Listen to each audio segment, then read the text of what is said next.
but, you know, annoying people's kind of the point of that show, right?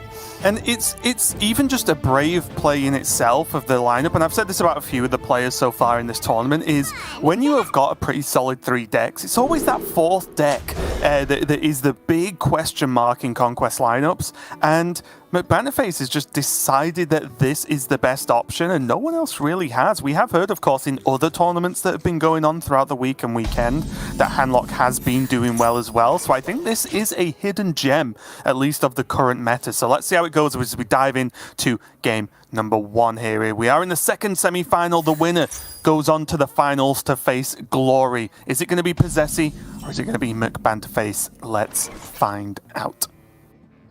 Yeah, and just to pick up where you left off, Fury Hunter, new European GM Fury Hunter, has just won his seemingly weekly tournament that he just wins all the time now these days. You know, for you, winning a tournament was the best day of your life. For Fury Hunter, it was Tuesday. Doing so, again, with a very similar idea to what BanterFace is doing here. And he put a lot of stock in how Handlock was performing. So maybe these players are onto something.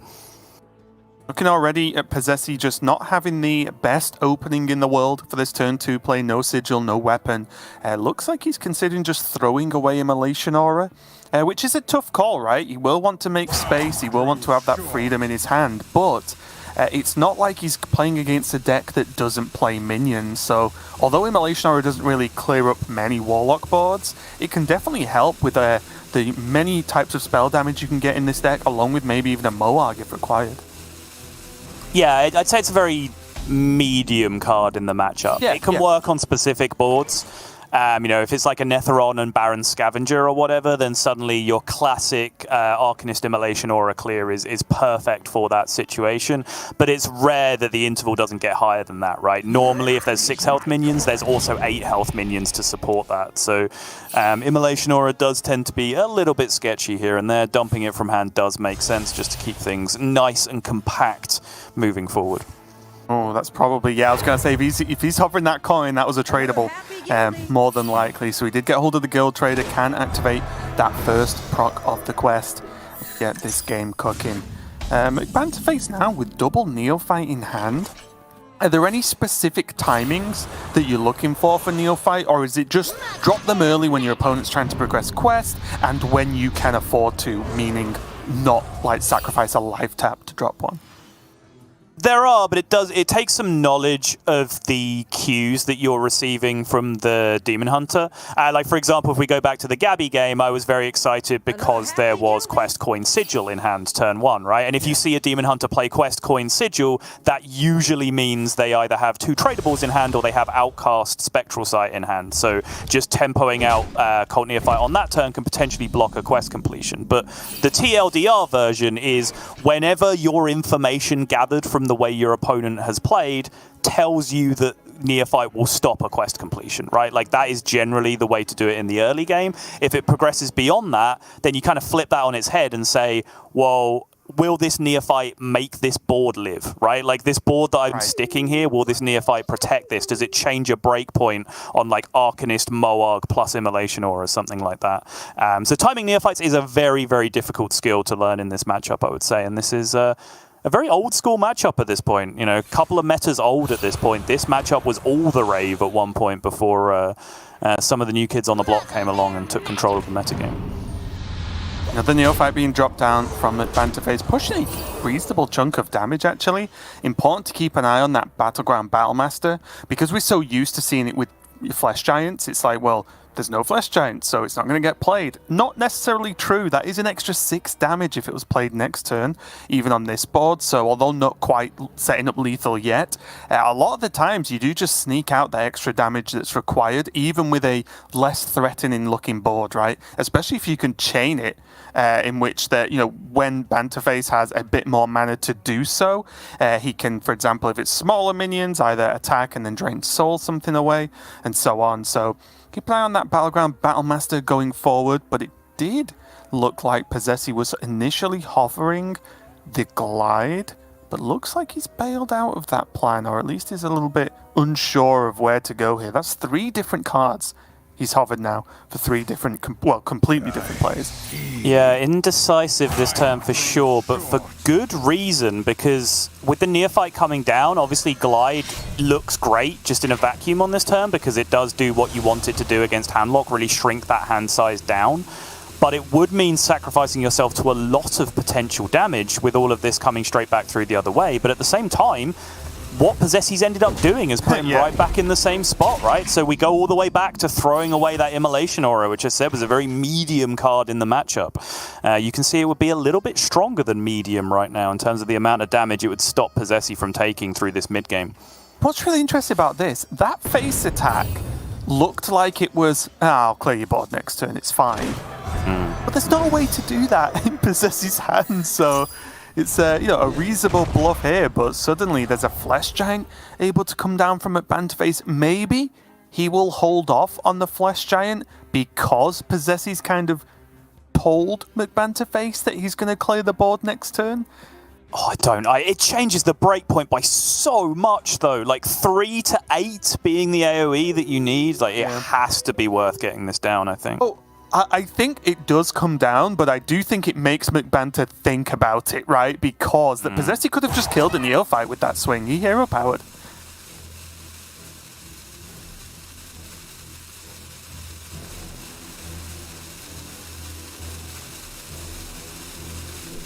The big ask, Posesi would have 6 mana, and he's held a lot of cards here, but it does look like he's just going to drop the Giant. I do like this, though, like I said. I think there's reasons for Bantz's slowness to act on the Giant, but I think in the end he came to the right conclusion. Just drop it, because you know what? The second it doesn't die, you just Battleground Battlemaster them. And honestly, I think he was also just looking at various ways he might be able to cheat, right? Because honestly, the more I watch BanterFace play, I get real Orange vibes from him. He feels like Lorinda made a comment earlier when we were just hanging out watching the games, that with infinite turn timer, BanterFace might be the best player in the world, right? Because he always feels like there's more data that he can bring into the play that he's making. He is one of the slower players that we've had in the World Championship, and I think that is working to his advantage right now. So I think, because he had 3 mana left, 3 mana Giant in hand, but he had Lifesteal in play, he had a Raise Dead in hand, he had a Life Tap available, and he had Touch of the Nathrazin available. I think most of that turn was just spent looking for ways to do something better than this. Like maybe kill a Neophyte, Raise Dead, play another Neophyte, still get the Giant down, stuff like that. But yeah, in the end, just ended up with Vanilla Giant. I've got a theory, though. In his interview, McBanterFace said he's never met Orange. I've never seen them together. He reminds you of Orange. Yo! Think about it. Orange found some excuse, like, he was busy editing a video to not stream today while BanterFace is playing in the World Championship. Hang on a minute. Hang on a minute anyway, because that is just going to be game. Posesi just didn't have any removal that game whatsoever. What a rough one there. I think overall, Posesi, he had the glides, he had, good card draw, good quest progression, but in the face of just some minions, a Giant helping, of course, but in the face of just a normal size, small kind of board, there was just no removal drawn. That was huge, and weirdly enough, the Immolation Aura would have actually been pretty key in that matchup, just with the way the game is played. And you broke down quite rightly why it is a dumpable card, but it's just kind of weird that it worked out that way, right? With 2/2 health minions just on board that you could have cleaned up no problem and saved a ton of health. It's something that I've really, really struggled with because, genuinely I played quite a lot of OTK Demon Hunter sort of in that meta that we were just watching, right? When that was the matchup, before a bunch of those nerfs that came in for both decks. I played a lot of it back then and was really interested in the deck and, spoke to a few of the, rank 1 legend hitters with OTK Demon Hunter. And from opposite sides of good players in what I would view as very similar situations, combinations. And when I was spectating games, when I was like looking at screenshots and talking about stuff, I'd had two incredibly good Demon Hunter players, one saying, yeah, you absolutely dump Immolation Aura here, and one saying, no, Immolation Aura is good in this matchup, you keep it. And I'm like, well, now I don't know, because I was already on the fence to begin with, which is, you know, immediately when challenged with that at the start of this game, when you left it to me, I'm like, it's a very medium card, because that's the conclusion I can come to, right? Sometimes it saves the game, as it would have done there. Arcanist, Moarg, Immolation Aura could have been 3 cards in Posesi's hand throughout the later stages of that game, which could have saved him upwards of, what, 20 health over the course of the game, depending on what combination he was going to use them in. But still, getting rid of it, dumping it, making hand space, making your glides more compact, making your deck more dense with card draw, all of that stuff does make sense as well when you are just racing to end the game. So it's a decision that looks very similar when you look at it through the lens of that one game sample size, but it is a much more complex debate than it might seem. So we are going to be moving on to Garrote Rogue from McBanterFace here. And again, I think at least in this mini meta we have for Worlds, a lot of the deck lists do look similar. And again, excuse me, sorry. I think with Garrote Rogue, yes, it's gained Scabs, it's gained the Blackwater Cutlass recently as well. But I think overall, there are so many players that value this deck and this archetype that I think it was always going to be the first deck to kind of get solved in this new meta, because there are so many players who like the deck, so many players who are good at the deck and respect the power level. I think it wasn't a far stretch to say that those players were going to jump straight away on this archetype and see if it can be improved with the cards from Alterac. Yeah, and I think there was a lot of ifs, buts, and maybes about some of the Alterac Valley cards that came out. I think when everyone saw Scabs, we all went, uh-oh, that's a good card. Like, Vanish on a Stick, +5 armor, get a broken hero power, put 2/4/2 stealths in play. Like, yeah, sometimes you just list everything a card does and it's Ultimate Infestation, right? Like, there are certain cards that just sound like that. Like the hero Tamsin is kind of the same thing, right? It just does too much in one card to ever be a bad card. And I think we certainly all saw that coming with Scabs as well. And it was no surprise to anyone, I'm sure, that it just fit in so perfectly into the existing archetype. Trog. It's in the opening hand for Posesi. Just thought I'd let you know. It's actually unbelievable. Like, how many games in a row have the Japanese players between them drawn Trog on 1? Well, we all know why they brought Hunter. Makes sense. I mean, yeah, it's true. Also, just a little bit more serious, Trog with Orc Merchant and Adorable Infestation, and then Cult Neophyte the turn after at worst. Wow, this is a good opening.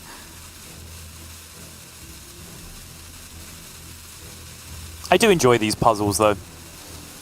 I don't enjoy when they don't work and you just die to the Trog, but I do enjoy this moment where you're like, okay, I need like a 3-turn plan to deal with this problem.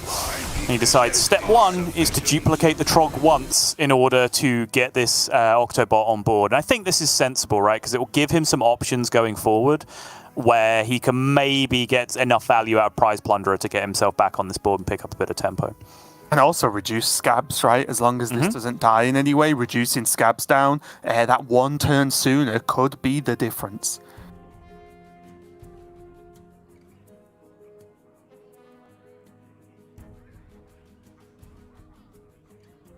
I think it still looks the same to me. Adorable, Orc Merchant, one of the Trogs. To work out whether it's worth a trade, and probably is. I guess ordering is very difficult here. Like, I guess it won't matter too much, but does Posesi want a Divine Shield after the fact? I would imagine so. Oh, he's going to kill it. Okay. Interesting. Yeah, I was still on board with everything he did in the order that he did it.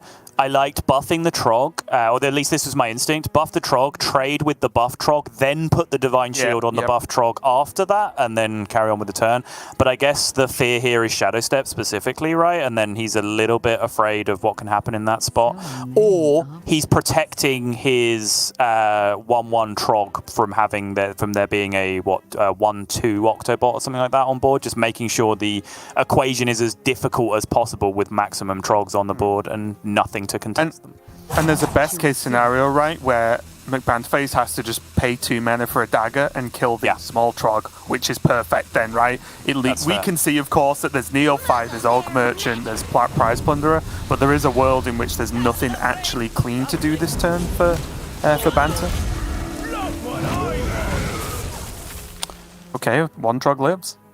Yep, kills a 2-1 instead of a 1-1 here, knowing that he's playing a Neophyte, which makes some buffs impossible, other buffs inefficient. Just having a 2-1 on the board already challenges his Neophyte, right? Whereas even if a buff were to come down, the Neophyte would still challenge it in most situations. Yep. Doggy Biscuit is the one concern, but even then, I think he's fine, right? He would win that fight, right? Because the 1-1 can only kill a 2-1.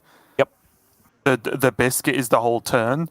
And then there's enough damage already on board. So well set up from McBanterFace. Great. Obviously, he had the cards to do so, but a great way to just defend against this. Because I don't think, I'm talking worldwide here, but I don't think that many players would have coined Octo there. I think they would have maybe even just played the Plunderer route, tried to contest it in that way. Yeah, I think a lot of people wouldn't have coined Octo. I think a lot of people also would have just said, well, there's 2 Trogs and I'm killing 2 things, so I'm going to kill the 2 Trogs, right? And not really going through the mechanics of you can't really get punished for leaving up the other Trog there in that spot. So yeah, nicely done overall for Banter. But second Prize Plunderer with no other cards really to set it off here is not a good draw. Yeah, this is where McBanterFace is about to step into the comfortable home of Face Hunter, in which over in our house we used to just having to draw off the top and hope for the best for a large portion of the game, whereas McBanterFace might not be ready for it with Rogue, because with Scabs, which is good once he gets to turn 6, of course, but with Garrote, Prize Plunderer, no card draw, he is going to be relying on those top decks, and with Posesi able to weave in those hero powers every turn as an absolute worst case scenario, the damage will start flying like thick and fast. Choose soon.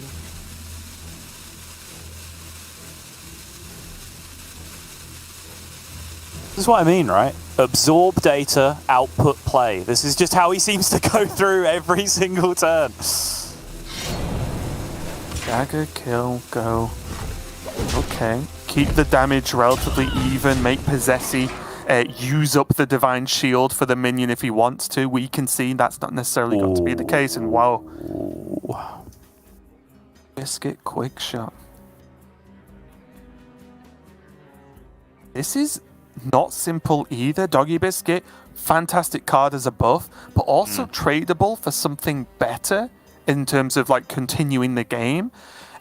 With only these cards in hand, he could go Doggy Biscuit, like Marsul Cub, and trade, still have a decently health minion on board but lose the Divine Shield, and let the quick shot have a higher chance of drawing an additional card. So there's actually weirdly a lot of options with just these 3 cards for Posesi right now. There are, yeah. I think I definitely like using the Doggy Biscuit as Doggy Biscuit, because when you're in this position with an empty hand and quick shot in your hand already, one of 2 things happens, right? Like either you continue to draw cheap stuff and then your quick shot works, cool, that's fine, you'll take that extra draw and extra damage all day long. Or if you draw expensive cards, cool, you know, you're drawing expensive cards, so you're drawing things that are going to spend your mana each turn anyway. So I think I like what Posesi ended up on here. I think using Doggy Biscuit to push damage, and now, you know, if he draws Rhinos or Barak off the top, great. You know, those are high resource, high tempo cards, depending on which one he draws. If he picks up more 1-drops, well, fine. He already has a quick shot to fall back on. So I think this is the right way to go about it. Here, though, Octo, Prize Plunderer the Octo, and just go face? Set up for Scabs next turn? That looks very powerful. Yes. The Neophyte, if left alone, will lose Divine Shield, lose the Doggy Biscuit buff, will be replayable if he chooses not to kill it, but at that point in the game, playing a Neophyte into a Scabs turn is not, well, after a Scabs turn, should I say, is not that strong anymore, because Scabs can just reduce a card down by 2 mana anyway. Agreed. Yeah. I'm not sure if I'm on board with it sounds very powerful, but it sounds like a plan. And outside of that, I don't think this hand from McBanterFace has any plan whatsoever. So yeah, I would be fully on board with the tempo Scabs line. It was powerful in regards to this specific game of Hearthstone right now. Yeah. Relatively speaking, very powerful. like having a card that does anything versus no cards at all is just powerful.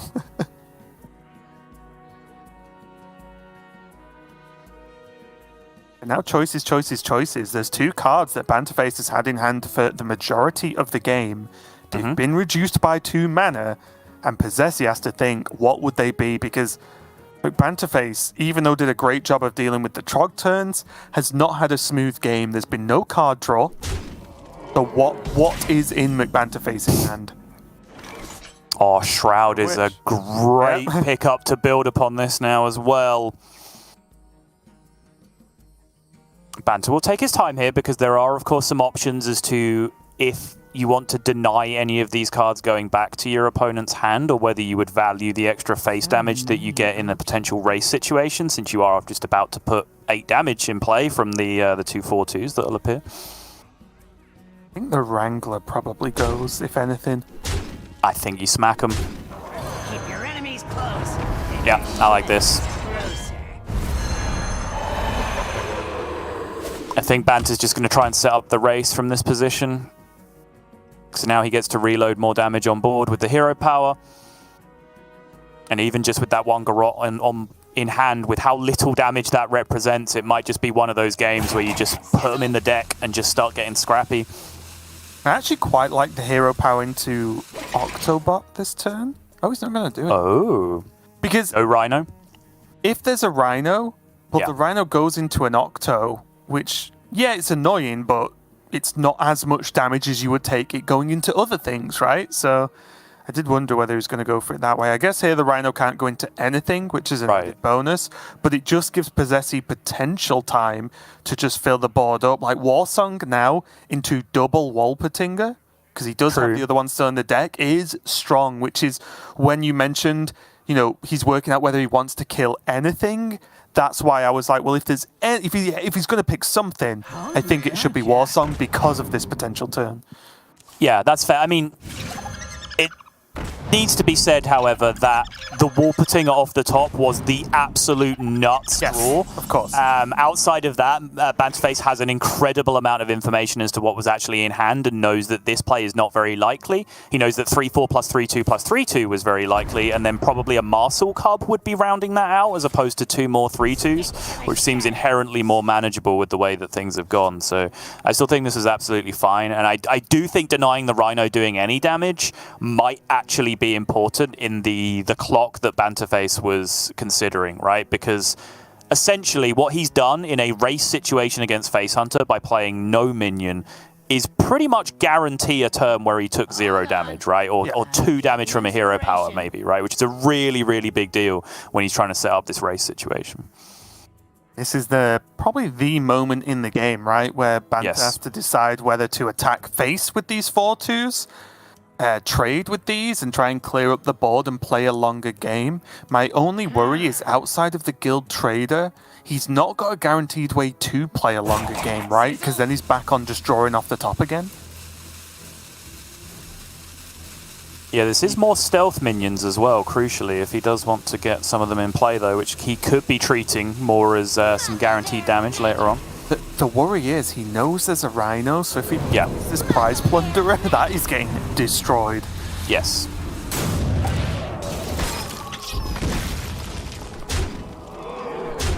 What's got face? What's that? 3, 6, 9, 12? 12, 17, 9? 19. 19 with Rhino hero power, I believe, which is not enough.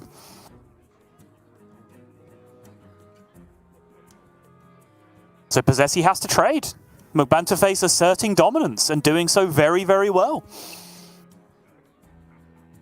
That's still not horrible, right? In trade 2, Rhino the other 4/2, or I guess the 3/2, obviously. Look a hero power in. Maybe he puts a neophyte in instead of the hero power. What do you think about that? It's interesting, right? Because if McBanterFace is being this aggressive, what does he actually have in... if McBanterFace is being this aggressive, what does he have in his hand that is giving him the confidence to be this aggressive against Face Hunter? You might be getting some kind of read that there's a spell damage Garrot, maybe try and draw 1 or 2 bleeds kind of setup in his hand right now. So Cult Neophyte does seem quite attractive, I have to admit. Also, very likely now, posesi will be able to draw off that quick shot next turn. There aren't that many draws in the deck that would allow him not to do so on 8 mana, and only having to spend, what, 4 plus whatever card's drawn. Down to 10. posesi's effectively on 6 health now. Oh boy. Get hold of a Swindle. Is this it, Sol? Guild Trader, Garrot, Hero Power Swindle. Or, you know, whatever order you want with a Hero Power, as long as it's not in the Garrot. It's a lethal out, right? What should I order? And I don't see a way to clear the board, put it that way. And if you aren't clearing the board, you're dying. Yep.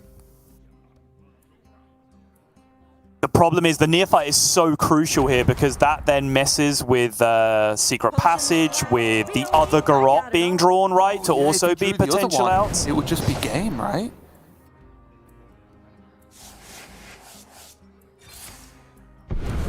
The Swindle being ripped, hit Shroud. Oh. Hear that sizzle? Doesn't look good enough to me. posesi throwing out the hands, and that Cult Neophyte was crucial, right? Because think of all the different outs you can get without that Neophyte being there. He could have just straight up drawn the other Garrot. That would have been lethal straight up, as you were saying. But even off the Swindle, if the spell he drew were Secret Passage, that would be playable with no Cult Neophyte, and then he could just still play a bleed from hand. Still, if there was no Cult Neophyte. If he drew the other Garrot off the Swindle with no Cult Neophyte, he would have the mana to just play a 2-mana Garrot to just straight up be lethal. Like, there were so many extra outs that could have been relevant if that Cult Neophyte didn't come down on the other side. As it happens, Shroud, not actually relevant in any of those worlds whatsoever, but there were certainly more outs without a Neophyte coming down. Very, very tense game of Hearthstone there, I think, navigated quite well from both players. Left a very, very tight position. But that Wolpertinger draw after the bounce turn was so clutch. Yeah. I was just going to say, that was just a very good game of Hearthstone to watch. I enjoyed that a lot. Hopefully we have some more, because it was so close from both sides so many times. I did think the Scabs would have potentially pushed it over the edge for McBanterFace, but quite rightly you said, like, the Wolpertinger turn was huge. Like, one Wolpertinger, which would have been guaranteed, obviously, because he knew he had Wrangler back. One Wolpertinger would have been okay to keep up with the game, but the second one actually pushed posesi ahead, I think. So, great game there. Doesn't mean we are going to even up the series 1-1. McBanterFace is going to jump onto this Quest OTK Demon Hunter. We've seen it before. Just a quick note, of course. McBanterFace running Need for Greed instead of the Viper in this list. Yes, which generally I have said has been a good read in this tournament. Once again, I will praise McBanterFace's preparation. I think he's landed on the right read for the tournament. There would be plenty of ways coming into this that you would expect Viper instead of Need for Greed to be the go-to card for this tournament. If you're expecting lots of Paladins and you want to deal with Carrier, especially in your OTK decks, that's super important. If you're expecting a lot of LTK Warlocks, then dealing with Rod is super important, so you want Viper for that as well. But that neither of those has really been the case, right? Smattering of Paladins, smattering of Warlock, that's about it. And so I think McBanterFace has been spot on as to be one of the few players who have not been Viper gamers in this tournament. Yeah, it's interesting as well, because it's also, at least to me, and I'm sure you'll laugh at me and correct me and say I'm stupid, I'm used to it by now, but the Viper Need for Greed decision isn't even like super binary, right? Of like, well, one's for weapons, one's not, right? One's if you don't need weapons, because the cards are different. Viper is a 1-mana tradable card and another tradable card in the deck versus Need for Greed being a 3-mana card when drawn to draw multiple cards. So a lot of the time we do see on those opening turns the sort of tradable, and maybe in some instances like make it like that works. But I guess Raven, I'm just going to stop you. Need for Greed is also a tradable card. They're both tradable. Yeah, I did find out as I went halfway through that. But the thing is, like, it is. Well, I was building to another point off the back. Oh, I okay. was just tripping myself over. Yeah. I was just meaning, is the overall just mana cost of it being able to draw more cards ever a hindrance? Is it ever that bad, or do you just sack off and just use it as a tradable at that point anyway? Yeah, no, I think that's fair. And also, like, it's still, even if you don't want to use it necessarily on the turn that you draw it, it's still a fine card to get, like, glide back into your deck and then you draw it again later off a Kurtrus turn. Like, even off Kurtrus, you can draw it, you can choose to use it on the turn that you drew it, or even you can then wait, because then the discount from the Kurtrus will reapply because it has I-Beam logic as a card that, refers to itself. So I think, it's the cuttable card in the deck if you need to be paying attention to weapons in the metagame. But I think if you don't need to pay attention to weapons in the metagame, it is indisputably stronger to have in your deck than Viper. Than the Spider tank. Here though, McBanterFace getting off to a good start, has the Tusk Piercer. Locked, loaded, and ready to go. Well, would you say it's fair with posesi having the Sigil? Those are the normal 2 combos you're looking for, right? Just starting one of those cards or the other just to get the draw going. Yeah, and you can see when I was talking about like how you can get pretty good hand reads on your Demon Hunter opponents just based on what they did, I gave the example of starting with Quest Coin Sigil. McBanterFace now knows that posesi had Sigil in hand and did not coin it out on turn 1, which eliminates a couple of things from the remainder of the hand, because normally if you're able to use a turn 1 Sigil to then draw 2 cards on turn 2 for 2 mana, you will generally do that to have the accelerated quest completion. So Banter can start ruling things out like double tradable or Spectral Sight in outcast position from his opponent's hand at this point, start to narrow things down a little bit. Another happy guilty. Another happy guilty. Speaking of double tradable. Yep. Gonna trade that away. Spectral Sight was available there, but I think he's just holding on again, just keeping hold of more sort of active card draw cards. The tradable cards are always tradable, whereas Spectral, if you can get it over to the left or let it get shuffled back in from a glide, it's going to be more useful later on. Maybe a little bit unfortunate that Moarg's on the far left for him there. Not really a dumpable card to open that Spectral Sight up. There it is though, Sol. Glide. Been responsible for so much in this metagame. It really has. It's got some crimes to answer for. I'm telling you that much. I do love that he went from a card that everyone was like, oh, this is funny, and then just didn't really look at it more than once, and then to now it's just one of the singular most powerful cards in the game. It's great.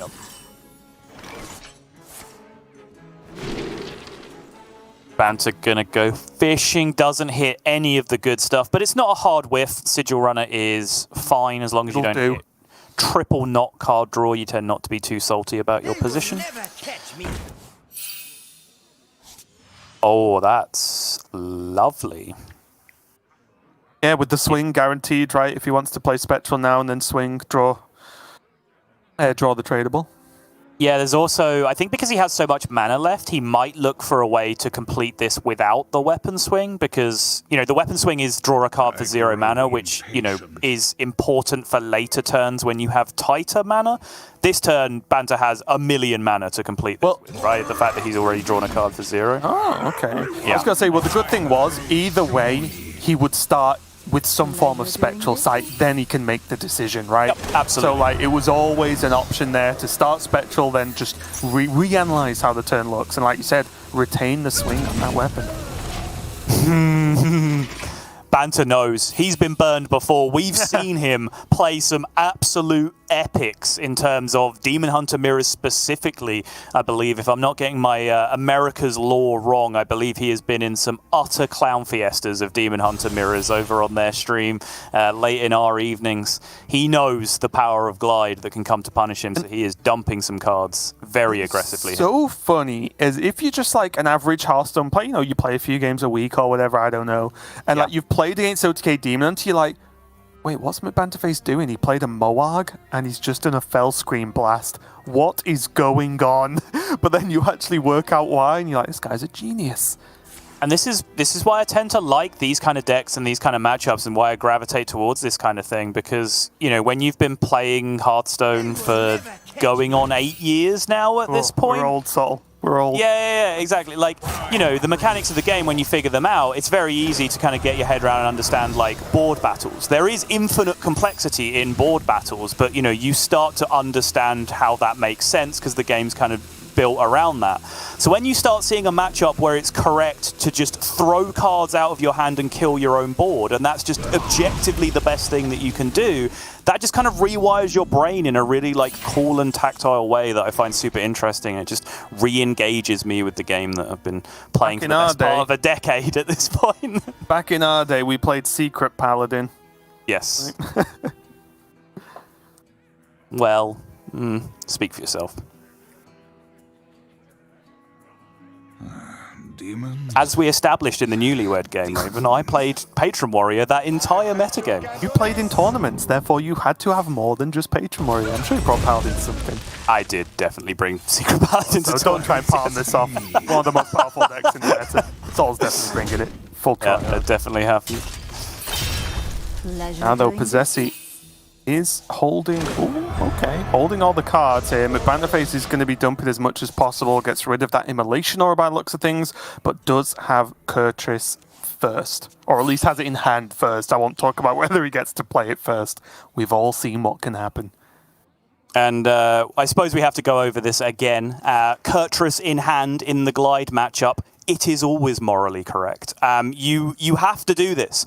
We've talked about this in a previous matchup. I think it involved McBanterFace. You absolutely cannot wait until you can play Kurtris on the same turn. It's just too slow, and your opponent is probably just going to have OTK'd you from that point anyway. So you are absolutely forced to take this risk. And these risks is exactly what leads to these clowny situations where the Kurtris goes back in the deck. I'm interrupting you. Calling it now. Does it come back for McBanterFace? We've seen this happen, I think, back to back.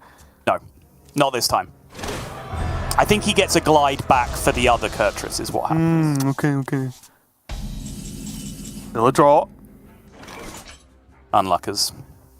He could Couple of tradables. Yeah, he could still trade into it. Tradables. Again. Pleasure doing business. Oh! Does that count? I don't know if that counts. It's not getting on board this time. It's not played, so it does not count. Okay. So not bad. The Glide cost him sort of a half turn of initiative, right? He's gone from Kurtris being on board same turn, but he was the one doing it first, to Kurtris being on board same turn, but he's the one doing it second in the situation against Posesi. So not a disaster, but still a bit of a painful interaction with the Glide. But as I was saying, you just have to take that risk. It's just mandatory. Oh, it's always Skull. My quest, my revenge, it all ends here! Posesi getting the Kurtris down, and this is the real problem. Like, having the more spare mana that McBanterFace will have, because he'll be playing Kurtris on 7, is like better in some way to counter your opponent's Kurtris, but it's still going to be a little bit difficult. He's going to trade this one away, draw a card at -2, Fell Scream not going to make a huge impact, so we're just going to sit with the Sigil and call that one a day. Not going to try and preload I-beams or anything. That seems like a terrible plan. Yeah, agreed. And this one very, very finely balanced now.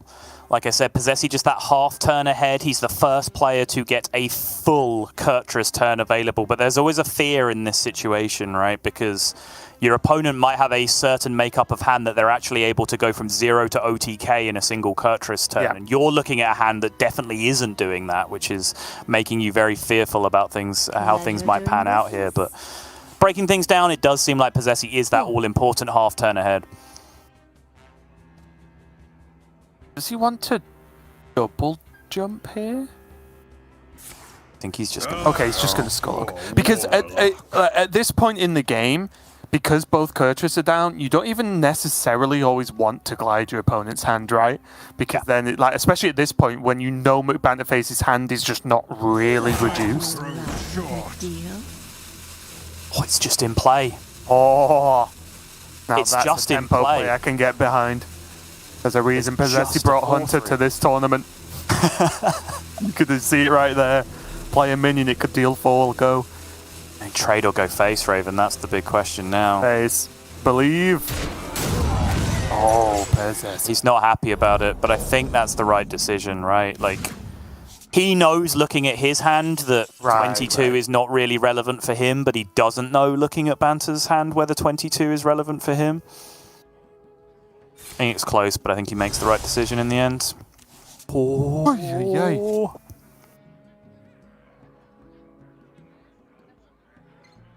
This is normally the point where I just shout lethal. There is an Il'gynoth, there's a 0-mana Arcanist, and there's a Fell Screen Blast, but I believe it is. Oh, yes, 9. Good, I'm happy. Look, okay, I told you this is normally the point where I scream lethal, because I see a reduced Il'gynoth and some combo pieces at 0 mana, okay? And more often than not, Sol, it simply is lethal, so don't even laugh. Lethal? Time grows short. We're up to 18, getting closer. Keep on trying, you know, broken clock is right twice a day and all that stuff. Do you like clocks lately? Same.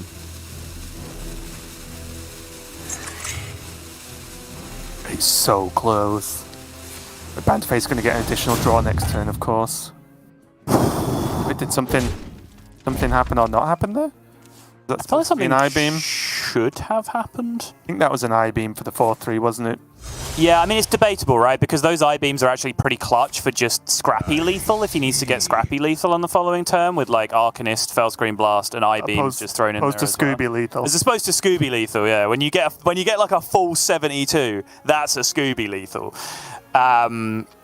But yeah, the I-beam on the 4-3 would do a couple of things. Like, firstly, play around glide a little bit, which I think is super important, because if you've just, on a Kurtrus turn, floated 3 or 4 mana and allowed your opponent just pass back, like, what have you got in your hand at that point, right? Like, you've got 4 or 5 combo pieces in your hand. That's what you've got in your hand. So posesi ripping a glide here would be very much incentivized to use it, I'm sure. You know what?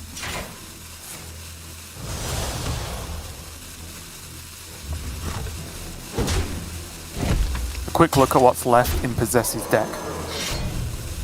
Really the key thing, of course, being the Guild Traders and the Il'gynoth at this point in the game. It does mean, though, that at least from the left, he can't really get to that glide, right? Because that Fell Screen Blast is the thing in the way. A thumbs up from Bance.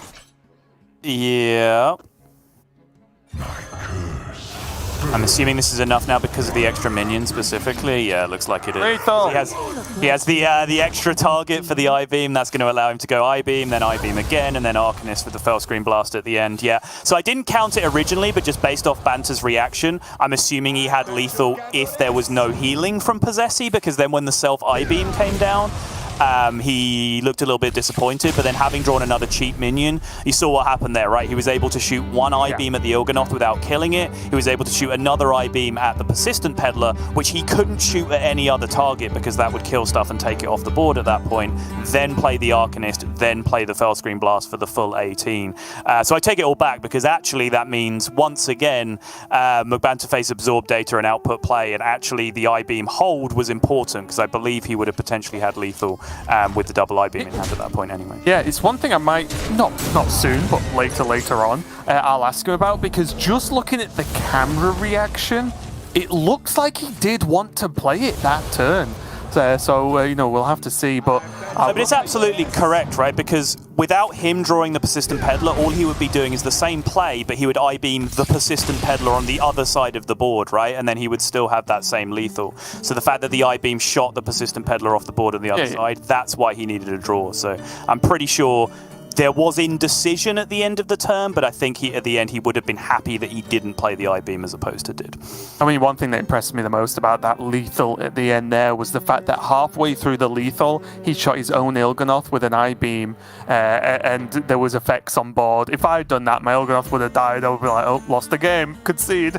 So it takes a brave man to do that. But it does mean that McBanterFace goes 2-1 up so far against posesi.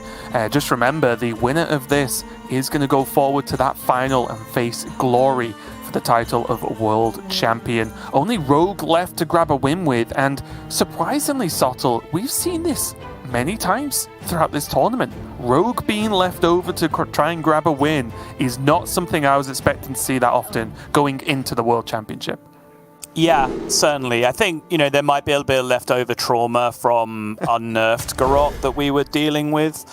But I think when you match up the OTK Rogue against or Garrot Rogue against some of the other OTK decks that we're seeing, it is kind of the deck that lacks the disruption the most and gets disrupted the most, right? Like, sure, they can play around with neophytes, and that's, sometimes good stuff against Demon Hunter and Druid, but I think Druid has grown into that matchup in terms of being able to get past those big neophyte turns, whereas, Rogue dealing with Glide, for example, is an absolute nightmare. Rogue dealing with Celestial Alignment, for example, is an absolute nightmare unless they can set up very, very specific things. So I do think they have suffered just against some of the other OTK decks that are coming up against them, because although their plan A is probably the best out of any of them, the other decks are just so good at forcing them off plan A and onto kind of a non-existent plan B that they really struggle with, right?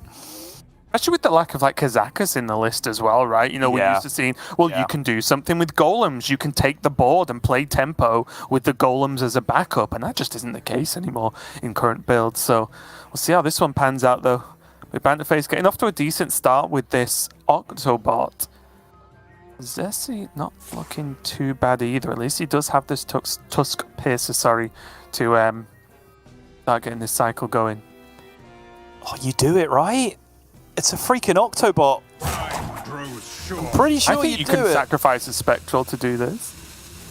A Spectral? Wait, what's happening? Wait, you're about Chaos Leech. Coin Chaos Leech. Yeah, I mean, he could have chosen another Spectral. Oh, I that was see. in his Discover pool. So I think you've got to say no to that Spectral for this. Yeah, I'm with you. And so is posesi, so we simply must be right. Yep. posesi does not make mistakes. Never seen it happen a single time.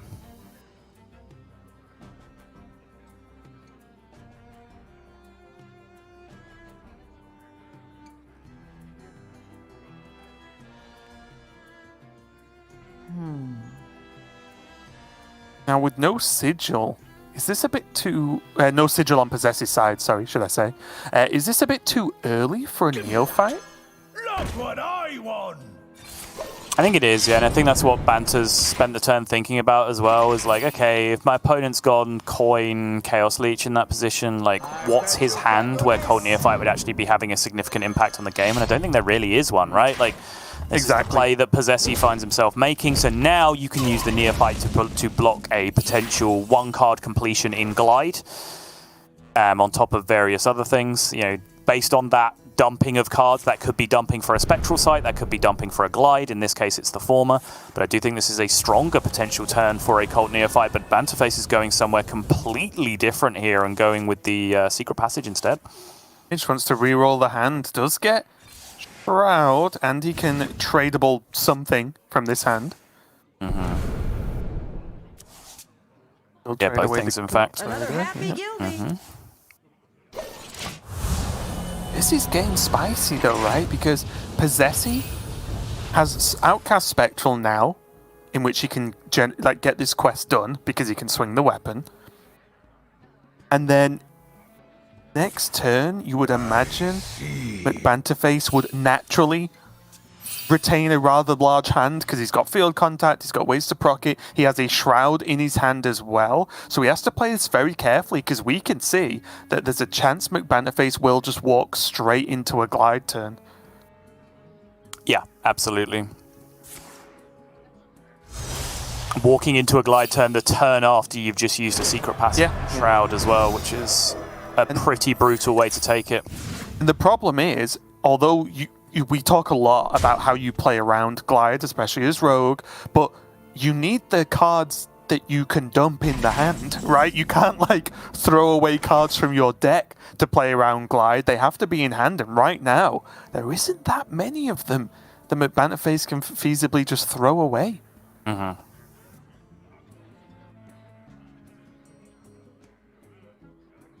And now as well, the single neophyte doesn't even block a glide either. If it's already on the outcast position, of course.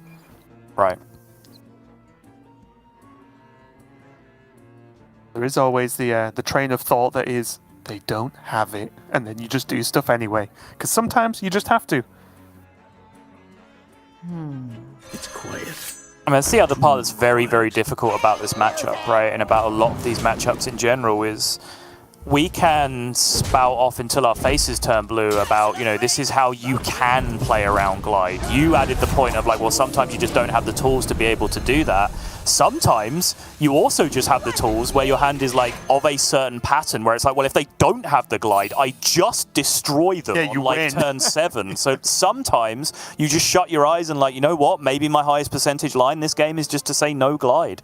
And I think that is absolutely the line that Banter has gone for here, and you can't really fault it based on the hand that I was looking at. Not at all. I mean, this is a fantastic hand in any real matchup, right? It's just facing down glide. You've just got to accept it's going to happen at some point.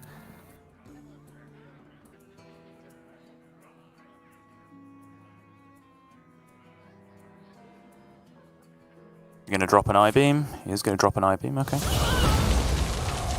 Got the mana too, may as well spend it on something you know is going to happen. And it all gets shuffled back. Oh, it doesn't have sigil as well off the glide. It doesn't matter how many times I've seen this. 0 mana sigil with 0 mana remaining after a quest completion. It's never stopped being just incredibly pleasing. It's so satisfying. You do mention it every time, which means you must so like good. it. Yeah.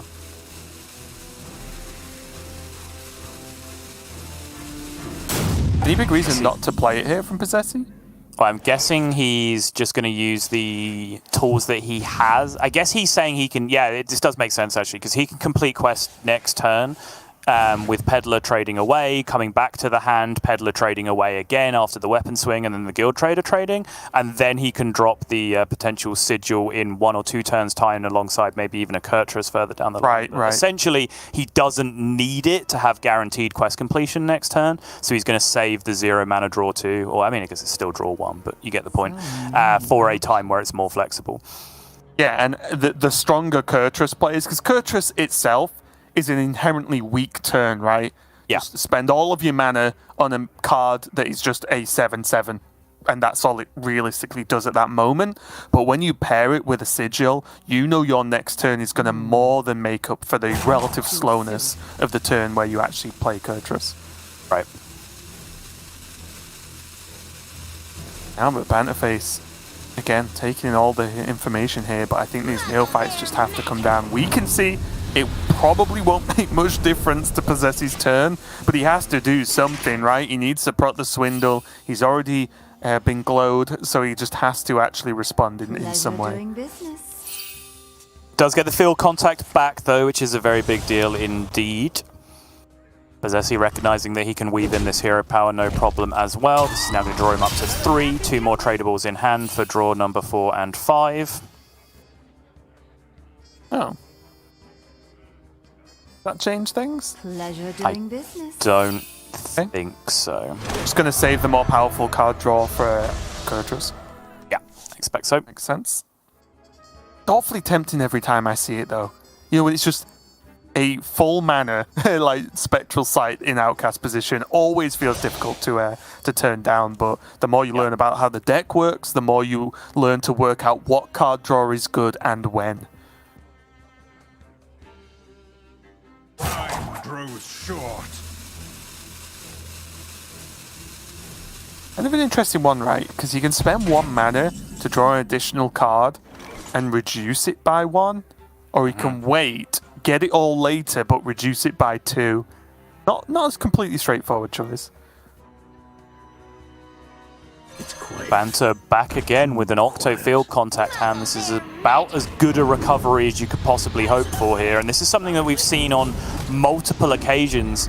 Banter willing to take a somewhat unimpressive field contact turn just to get a Divine Shield field contact on the board on the turn where his opponent is looking to play Kurtrus to try and potentially block that Kurtrus coming down. However, this Dreadlord's Bite that was snatched out of the ether from posesi a number of turns ago has now suddenly become the key card in this game, because that enables perfect mana, perfect tempo. Kurtrus hits the board. The field contact distraction gambit does not work at all for BanterFace. What a preemptive pick that Dreadlord's Bite was from posesi. Yep, somebody shout TJ needs to update the key cards for Demon Hunter. Chuck it in the list.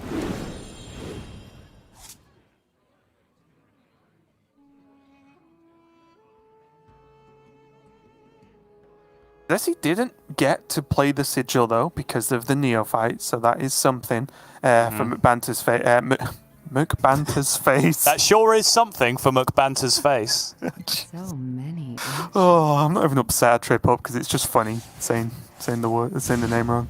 But yeah, McBanterFace's turn was had some recovery from it. He's Posesi's going to draw just less after this Kurtrus, but still he's got to pull something out the bag here. He's not getting there quite fast enough or quite convincing enough, right? He has Garrote in hand for 0 mana, does have Secret Passage to go dig in, but even though there's only 8 cards left, it feels like there's still a lot of work to do for McBanterFace, and even that might not be true.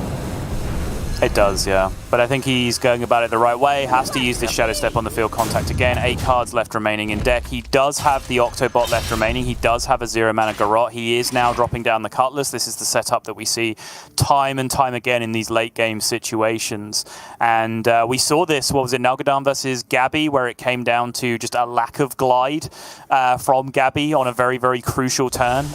Almost reversing the tides in a game where Nalgadam looked dead and buried. And in fact, a game that ended up much, much closer than it had any right to be towards the end. And if posesi can't find another glide here to get rid of some of these discounted cards and that cheap field contact, McBanterFace might just have a shot. That's a lot of goes at card draw though, doesn't he, right? 3 tradables in hand, that's obviously 1 mana each. Gets to redraw, and everything else he draws then is the -2, which then draws more things. It's huge. That looked like a glide to me, Sol. It did. But now decision time, right? Because this is a huge hand from posesi at this point. See how much of it he can dump out. He can get the Sigil down preemptively. Oh, we're going to see Tempo Peddler again then. I was excited. Yeah, and he's going to choose not to do it here. He's going to allow the 1 mana contact over to BanterFace. 7 cards remaining in deck after the draw from Banter with 9 mana. 0 mana Garrote, 1 mana contact. Yeah, I guess Posesi is saying if you don't actually kill me this turn, it's getting very likely with his hand that he will just respond and win, right? Yes. Do we have remaining cards for BanterFace here? So many. All over it.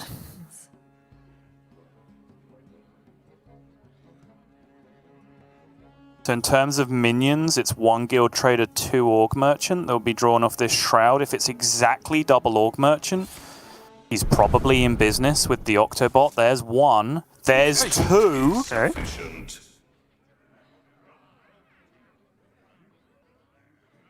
Taking mana over card draw here with 5 cards left in deck. There's some dead draws as well, right? Because Scabs is just a nothing card right now. Yep, absolutely. Bit of a problem. Posesi's spell just on the damage. edge of his seat. Contact coming down for 0. 0 for the spell damage again is going to draw a card. Penflinger is going to draw 1 more card for 0. That takes the deck down to 3 already. There's a lot of animation still to get through here because there is still a freaking Penflinger to get resolved. The bleeds are going in, but I just don't think there's enough time to get these animations through at this point. got the other Garrote. He got the other Garrote, I guess he couldn't passage, right? Yeah, no way. Or replay the... oh. Yeah, just too slow in the end. That's where the considered style can come back to bite you. That was a very, very difficult line to calculate for sure. Because even like right at the beginning, there's the branching path, right? For anything to happen, I think you have to hit the first roll of hitting double Orc Merchant, right, and not drawing the Guild Trader in that position, which I think would have just been straight up too expensive at that point, and not drawn cards off field contact. So even working out whether to go for that in the beginning is very, very hard to calculate. But yeah, in the end, I do think the rope was the enemy there for BanterFace, and posesi punishes accordingly to take us all the way down now to a final Game 5 mirror for all the marbles. Who is going to be going into the final to take on Glory? And is there a more fitting way to end this series, Raven, than this rogue mirror that we are now going to be rolling into? It's true, and I think, as we just catch up on what happened that game, for me, one of the highlights and one of the things to definitely take away from just this matchup is that on one side, Hunter, pretty, not straightforward, but, got the win, in a good way. The Hand Warlock, the Handlock got a victory as well from McBanterFace. So again, it's these outside picks are good reads from all of these players that have that sort of questionable fourth deck, I guess you can call it. But it's the guaranteed factors that are struggling a little bit more, right? We've seen Demon Hunter take losses. We've seen we've seen rogues take plenty of losses as well. We've seen druids susceptible to some aggro. So it's just very interesting that these outside picks seem to weirdly be the best performing decks when we're very used to seeing the fourth deck curse of like whatever your fourth deck is. That's the one that's always on the struggle bus. So just cool to see that these different approaches are paying off, and it's coming down to the Garrote Rogue on both sides. This could be over very, very quickly one way or the other. It could well be, yeah. I do think Scabs has added a little bit of extra dimension to it, because quite often we saw this kind of back and forth battle where players would be a little bit cagey early on, maybe a little bit of battle for supremacy with Octobots and Neophytes in the early game, and then everyone would just contact each other on basically like 4 consecutive turns, or perhaps 6 consecutive turns with Shadow Steps thrown in there as well, right? And it was kind of the last player to land a board 1 in most positions. Very tempo-heavy matchup, supported by chip damage, and then supported by a little bit of that Garrote into bleed at the end. Now there is that Shadowcrafted Scabs that can come and just ruin those board states. That is a little less cut and dry, because it's much, much harder to definitively win board now that both players do have access to that Scabs for that big old vanish effect, resetting the board state back in the favor of whoever is playing the Scabs. It's really tricky though as well, because I've been playing some Rogue, pretty much since the expansion came out, and playing against a lot of Rogue as well. And sometimes it can actually feel awkward to time Scabs, because sometimes you're forced into playing Scabs. It's if I don't Scabs, I'm likely to die. But then you're potentially giving good cards back to your opponent if you can't kill them off first. So it isn't a strict positive all of the time. Like I was playing Weapon Rogue with Scabs, and sometimes I was forced into Scabs in a Viper back to hand, and I was like, well, this is a nightmare. But I had to do it, and you don't get that choice sometimes, right? So again, in this matchup, if there's one player's gone heavy on tempo and the response ends up being Scabs, that is a 7-mana turn. Yes, there are 2 4/2s that are stealthed, but your opponent then gets, you'd imagine, most of those cards back to play the whole turn again, which again, with how card draw focused the deck is, could also lead to a loss one way or the other. So it's going to be interesting to see how this one pans out, but I'm just excited. So I can't wait to see who's going to play against Glory, because on one hand, we have the current America's hero, which is McBanterFace, and America's haven't been singly too successful over the past year or so of Hearthstone, and we've reminded them of the fact. But McBanterFace could change all that. You have an American World Champion again, and suddenly we're the ones getting laughed at for a while. But also on the other side of that, so a posesi Glory final is just the final cherry on top for the APAC region this year, and what a year they've had so far.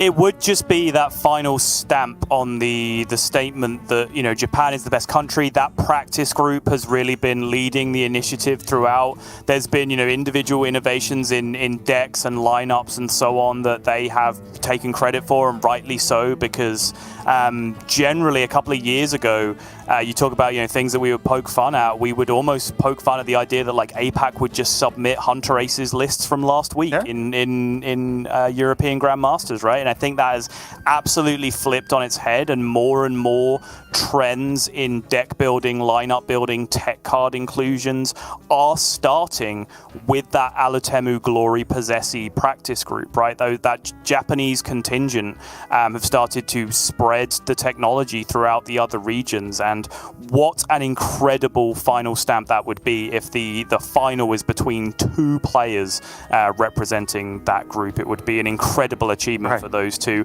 not even getting into the idea of the potential repeat world champion among those two players that would be in the final.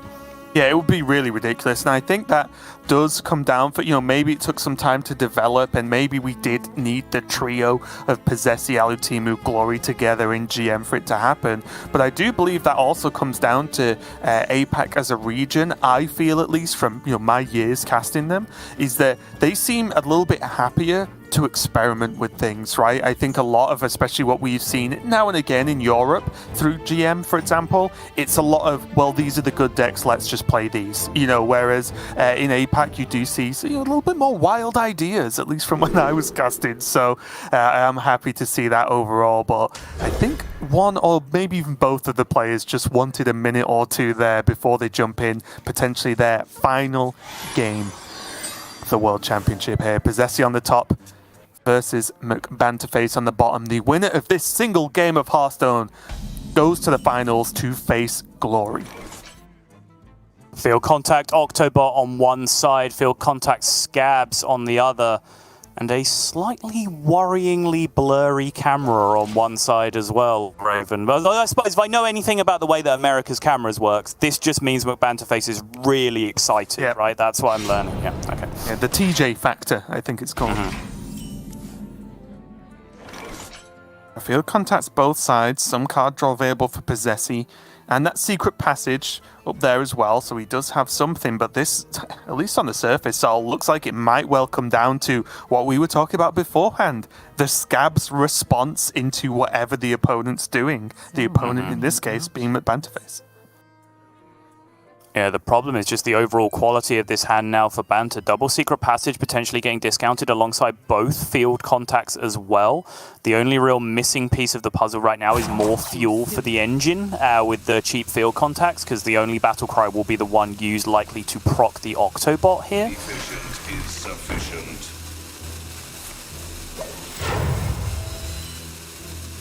That's an upgrade. Probably. But that is a fantastic opening discount for BanterFace in this crucial Game 5 as he hits both field contacts. It's so huge, isn't it? There's some time to kill, though, while he gets those active. Does have the double secret passage, and at 0 mana as well, even a 3 mana open secret passage isn't too terrible. We could see that come into play next turn.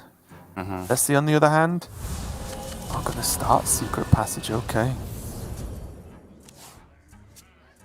Just leave him the mana for an Octobot, if he gets one. Or a prep shroud, okay, that'll do.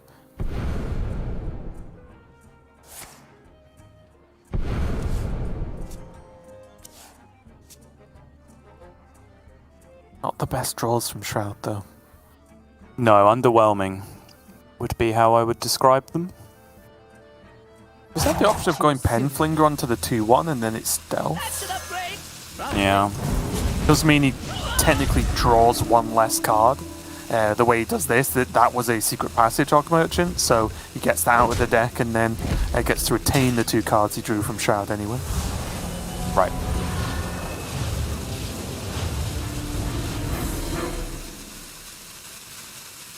We might see something close to a mirrored opening here from McBanterFace for a secret passage here. Another Octobot.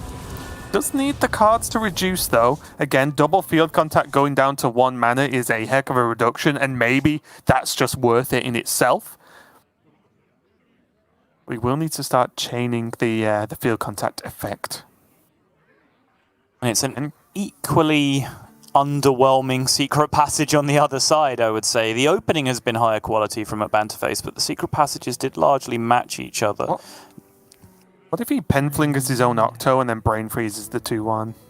Yeah, I think that probably ends up being likely. He really wants to transition some of these cards back to his original hand, right? Where he has not only another Octobot that needs proccing, but 2 cheap field contacts that want food. So I think trying to find some way of getting these cards to come back out of the passage with him are pretty crucial. This is essentially your play, but he's dumping the Prize Plunderer as well, right? That's just a card that just doesn't go back into the deck, otherwise it's functionally the same thing.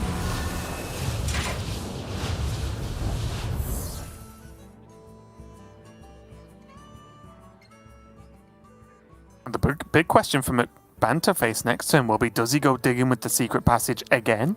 Right. Or does he just start to pop off? He does have 2 field contacts, right? So he can, I'll say, throw one away, if you know what I mean, right? Use one to just draw stuff and then use the second one for the power turns.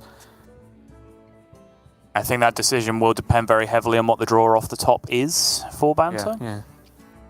Posesi, meanwhile, though, has a lot of good stuff, but none of it meshes together very well. Because you know what it's missing? An Octobot. An Octobot. Yeah. An Octobot literally just takes one of every single one of those cards and just meshes them together very nicely. One in each tentacle. And then an extra 9th tentacle that's also holding a card for some reason. He headbutts that one. Ah, right, yeah, that makes sense.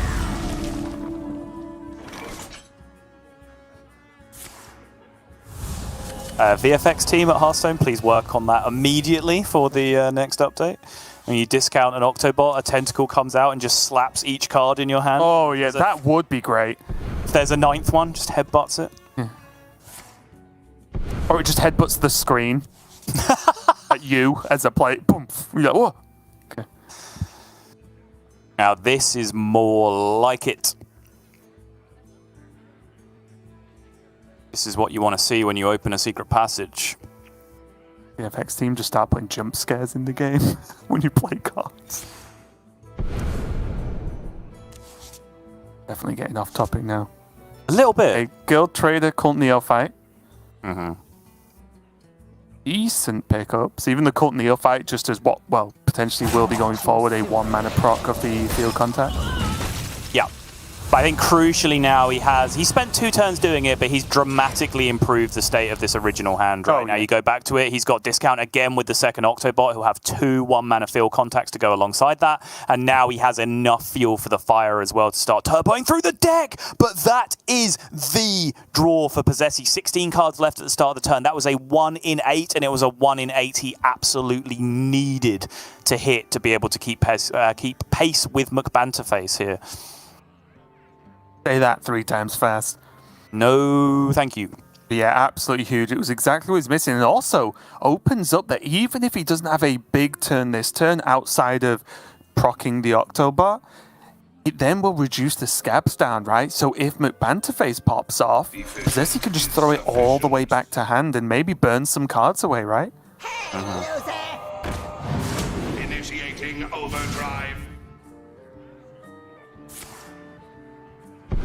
For a brief moment, I was wondering if we were going to see the ever rare double field contact turn from McBanterFace, since they could potentially both be 1 mana with a lot of 0 mana cards, but I think Oh no! Lorinda, he's here! You've said the words that summon him!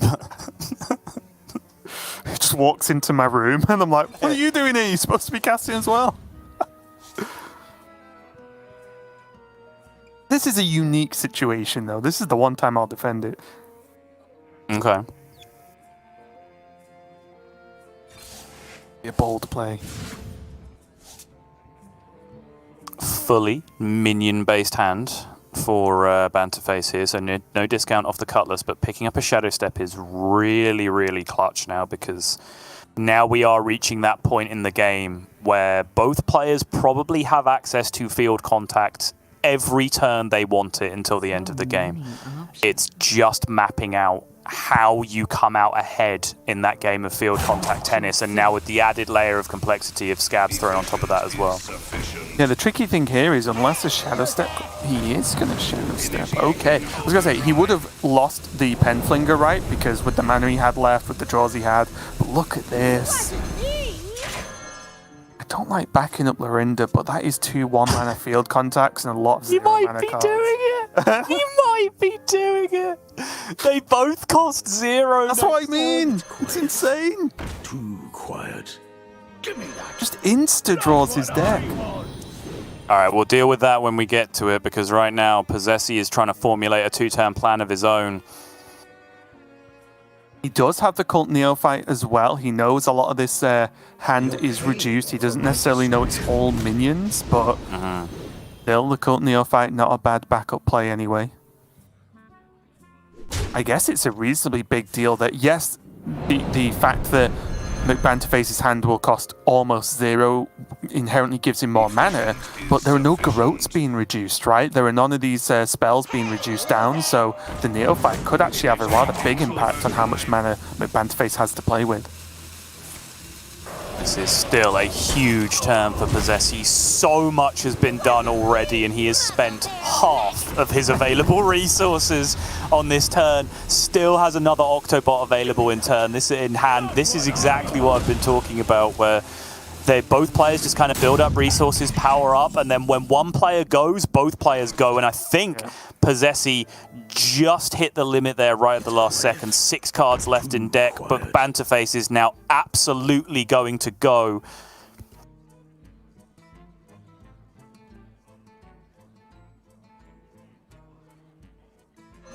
Does start off paying 1 mana for the field contact. Yeah, does have the Octo waiting in the wings. He decides he needs it, but is this like a setup turn, Sol? Is he just going to clear this board, draw his deck, and then say, next turn you are dead? I think he might be, Because surely the Octo would have been played by now. That's my thought, anyway. Yeah, there's always this argument, right? Because he had a bunch of 0-mana cards in his hand already, so sometimes you will just play all of those 0-mana cards with a field contact, and then you draw costed cards from your deck, then you drop a field contact, then you discount all the new stuff that you've just drawn. But I think with a good chunk of spells and expensive cards left remaining in the deck when you're dealing with Cult Neophyte as well, I think that was a little bit scary. He might still choose to do that at the very, very end of the turn, right? Because he can still fit in Octobot and Ethereal Org Merchant for a proc if he wants to, but that will leave him with extremely limited spell damage to end the game from that point. This is like when you and your friend are playing RTS and you both say you're not allowed to rush each other for 15 minutes. And then you both just pop off with full armies and full tech at the end. Look at these hands! I know. When you combine them all, they probably cost about 3 mana. And also, like, it's a relatively brave play from McBanterFace last turn, doing the setup for almost guaranteed win, because it's not like Posesi has loads of cards left in his deck either. So he could well just be dead this turn anyway. Right. But I think if McBanterFace was tracking the discounts, and these days with Rogue, there's a lot of discounts that need tracking. There is, preps remaining if there are preps in the deck. There are also the amount of discounted cards from Octobot left remaining in hand, but there's also the amount of times that Cutlasses have been potentially traded over the course of the game, right, as to how much mana can have been cheated onto those spells. So this is a brave, brave play from Banter, but he now knows that he has got hit with that Scabs, which I said could have been potentially backbreaking, and that's 2 Neophyte being played with it as well. 1 beforehand, 1 using the hero power, which is such a huge amount of disruption, and now the Neophyte's lost on the other side. And this is one of the big problems with all of those reductions just not hitting the Garrotes, right? They were hitting all of the minions. Oh. I wonder. No, hang on, let's just take a look. What McBanterFace has left. Yeah, no steps already used. The Scabs, of course, is in his hand. Yeah. So just 2 Cutlass and the Swindle remaining and the 3 cards. Oh, that Neophyte burn is so brutal. Does he just Scabs back?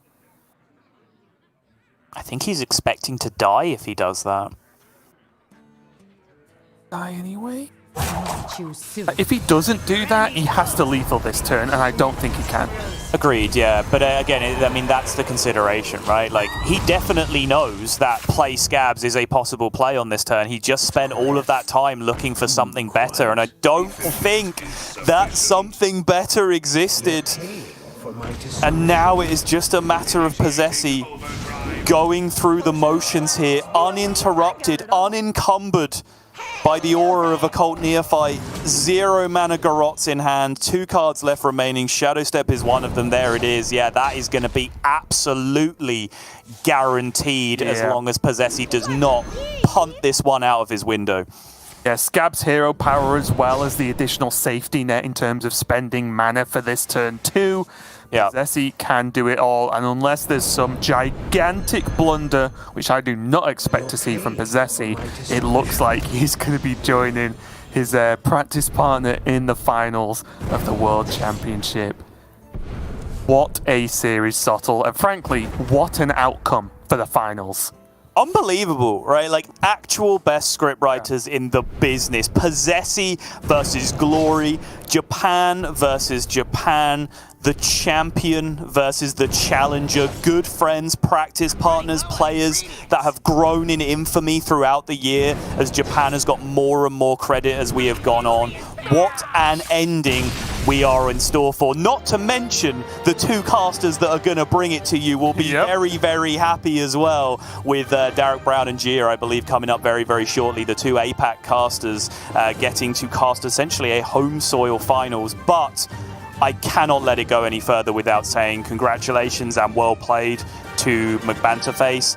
He will right now feel like the words congratulations are incredibly inappropriate. He will feel like he should not be congratulated because he has failed, right, in his own mind.